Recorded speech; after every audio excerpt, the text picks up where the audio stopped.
Ein Eine Gelenk. Folie, die habe ich von Professor Gerard Pollack. Ah ja, Eine okay. Originalfolie, wir sind aber in der Verbindung mit ihm, und zwar heißt der Titel, wenn du mal was über Wasser lernen willst, für mich der größte aller Zeiten ist Gerard Pollack mit diesem Buch Wasser mehr als H2O. Und das ist echt meine Bibel, die wird malträtiert und beackert von mir. Da ist auch das Thema mit dem hexagonalen Wasser drin, Seite 79. Und er erklärt es mit Humor und sehr, sehr gut, also wann ich in der Früh. Und da ist zum Beispiel, warum die Gelenke nicht quietschen. Und da siehst du selber, wie ich da rumkämpfe. Ja. Und versuche das, ja, ich verstehe es glaube ich jetzt schon mittlerweile. Weil es ist ja so, in meinem zarten Alter ist es halt so, dass viele Leute schon jammern mit Gelenken. Ich habe zum Beispiel einen Fußball-Weltmeister, mit 53 kann der nicht mehr gehen. Der raucht natürlich sehr viel, aber letztendlich fährt er nur noch mit Fahrrad, obwohl er leidenschaftlich gern Fußball spielt. Warum nehmen die Hüfterkrankungen, Knie, Schultern, Kalkschultern, warum das immer mehr zu? Und Pollack hat es geschrieben, warum quietscht das Knie nicht? Das ist die Folie dazu. Und er sagt halt hier zum Beispiel, wenn du zwei Oberflächen hast wie ein Schmirgelpapier und die sind ganz rau, dann reiben die aneinander, so wie beim Schmirgeln. Ja. Und wenn du jetzt aber die Wasser reintust, dann hast du den Effekt wie bei einer Seife. Und jetzt muss man halt eines wissen vom Wasser, wie wir es schon mal gesagt haben, immer wenn Wasser eine Oberfläche berührt, bildet es eine negative Zone. Die negative Zone hat ein EZ-Wasser, ist negativ geladen. Und jetzt ist ja die Frage, welche Kraft hat Wasser? Und da gibt es zwei Dinge zu merken. Einmal die Nuss. Du hast eine Walnuss oder eine jetzt dieser Weihnachtszeit, so eine Walnuss. Und wie viel Kilogramm braucht es, damit diese Walnuss, damit sie von innen herausplatzt? Du hast zum Beispiel da eine Walnuss, aus einer Walnuss entsteht ja auch ein Baum mit 50 Metern Höhe. Welche Kraft brauchst du, damit die Walnuss platzt? Was meinst du? Nur das kleine Nüsslein. So ja, genau. Mein Gott. Ein Kilo. 3 stramme Männer, 3 starke Männer, 280 Kilogramm brauchst du, vom Druck her, um die auseinanderzubringen. Wahnsinn, ja. Oder umgerechnet wieder dasselbe. Du hast zum Beispiel bei der Hauswasserleitung kommt das Wasser rein mit 3,9 Bar. Gell, es wird runter reduziert, aber so, und du weißt ja, wenn du einen Wasserrohrbruch hast, 3,9 Bar, dann geht's ja ziemlich viel Power kommt da raus. Und wie viel Bar, du siehst aber zum Beispiel einen Weg an der Straße, da ist ein Baum und plötzlich springen die Pflastersteine oder der Teer. Oder im Frühjahr kommen die Schlüsselblumen raus, die Schneeglöckchen kommen raus aus der Erde, wo es eigentlich kalt und gefroren ist. Wie viel Bar Druck braucht es? Also 3,9 ist der Richtwert, den wir alle kennen, und es braucht genau 400 Bar. Wenn du jetzt ein Schiff hast, das du mit Bohnen beladen hast, und in das Schiff, in diese Container mit den Bohnen kommt Wasser rein, was passiert? Es zerreißt dir das Schiff. Wenn die Ägypter die Pyramiden bauen, dann haben die diese Granitsteine nur deshalb bekommen, weil die haben einen Holzpflock reingetan in so einen Spalt und haben es mit Wasser begossen und haben gewartet, bis der Temperaturunterschied war.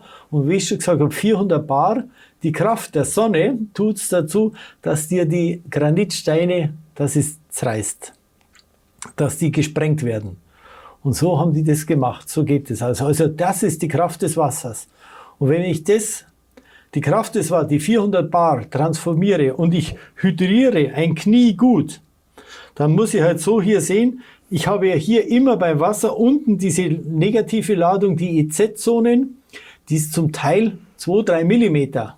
Das klingt zwar nicht viel, aber wenn ich viel hydriert habe, habe ich halt große Schichten und die sind negativ geladen, negativ die beiden Flächen, und in der Mitte sind die Protonen und die kann ich praktisch nicht zusammendrücken. Trinkt man diese 300 Kilogramm pro Kubikzentimeter, und wenn ich jetzt, oder 400 Bar, Und wenn ich jetzt ein Knie gut hydriert habe, dann hat es so eine Kraft, dass es nicht aneinander reiben kann. Und jetzt ist es so, ich habe hier den Gelenkspalt, das hält das zusammen.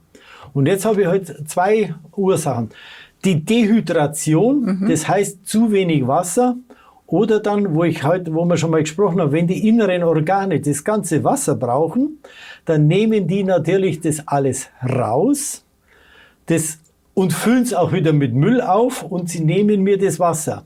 Und da haben wir das gute eine Bildchen, haben wir da noch mal gehabt, wo ich gesagt habe, ja genau, das ist das Bild.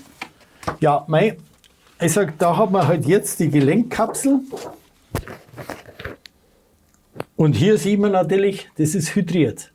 Und wenn ich aber jetzt natürlich diese Fläche, die Schmierfläche, es gibt ja die Wasserschmierung. Wenn ich das natürlich jetzt dehydriert habe, dann reibt sich aneinander und alles, was sich reibt, entzündet sich halt. Und das nennt man dann irgendwo, wenn es dann verhärtet, verkalkt, werden es Arthrosen. Aber wenn ich es gut hydriere, das kann nicht sein, weil wenn du die Kinder, die Jugendlichen, die springen da aus 3 Meter raus. Und dann denk halt dran, was ist alles davon betroffen? Betroffen davon sind die ganzen Gelenke, die Handgelenke, die ganzen Schultern, Tennisarm, Kalkschultern, Hüfte, die Knie. Bandscheibe ist das beste Beispiel. Bandscheibe habe ich noch was da. Auch wieder reine Physik, keine Verschwörung. No, no, no. Das habe ich ehrlich gesagt in der Schule gelernt von meinem Junior. Da sehe ich eine Folie und denke mir, Sakrament, das stimmt doch. Bandscheibe, und zwar geht es darum,